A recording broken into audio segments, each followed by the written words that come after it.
আমাদের দর্শকদের উদ্দেশ্যে প্রথমে যদি বলেন সেরেব্রাল পলসি কি এবং কেন হয়। সেরেব্রাল পালসি আমরা যে নামে এখন চিনি, আসলে এটা প্রথম দিকে এটা ছিল না। প্রথম দিকে ছিল ডক্টর জন লিটলের নাম অনুসারে লিটল ডিজিজ। পরবর্তীতে 1889 সালে জন হপকিন্স মেডিকেল স্কুলের প্রফেসর উইলিয়াম মোসলার এই সেরিব্রাল শব্দ দিয়ে বিশালভাবে এই ব্যাপারে বিভিন্ন বই পুস্তক লেখেন। এরপর থেকে ডাক্তারিভাবে সারা পৃথিবীতে ছড়িয়ে আছে যে এটা একটা সেরিব্রাল পালসি সমস্যা। আসলে কি ব্যাপারটা হলো, সেরিব্রাল অর্থ হলো মস্তিষ্ক, আর পালসি অর্থ হলো অবশতা।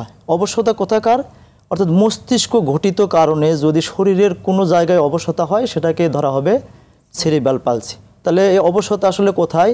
6 মাসের একটা শিশুর ঘাড় শক্ত হবে, 6 মাস থেকে 1 বছরের মধ্যে ঘাড় শক্ত হবে। 1 বছরের মধ্যে সে হাতে শক্তি পাবে এবং হাঁটাচলা করবে।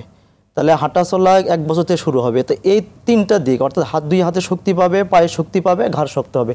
এই 3টাই যদি কোনো কারণে ব্যাঘাত ঘটে, ব্রেন ঘটিত কারণে, তাহলে সেটা হলো সেরিব্রাল পালসি। ডেলিভারি অর্থাৎ প্রসব এই সময়টাতে সাধারণত মূল বিষয়টা হয়ে থাকে। অর্থাৎ এই সময়টায় যদি কোনো কারণে বাচ্চার ডেলিভারি হতে গিয়ে ব্রেনে আঘাত পায়, অথবা ডেলিভারিকালীন বাচ্চার মস্তিষ্কে অক্সিজেন স্বল্পতা হয়, অর্থাৎ 2টা বিষয়, একটা হলো আঘাত পাওয়া আর একটা বিষয় হলো অক্সিজেন স্বল্পতা। এই 2টা কারণে যে কোনো একটা কারণে হতেই পারে। গর্ভস্থ শিশু সেরেব্রাল পলসি বৈশিষ্ট্য সম্পন্ন কি না, এটা কি আগে থেকে জানা যায়? হ্যাঁ, এটা অবশ্যই আগে থেকে জানা যায়। এটা আমরা যদি 5 মাসে একটা টেস্ট করি, টেস্টের নাম হলো অ্যানোমালি টেস্ট বলে।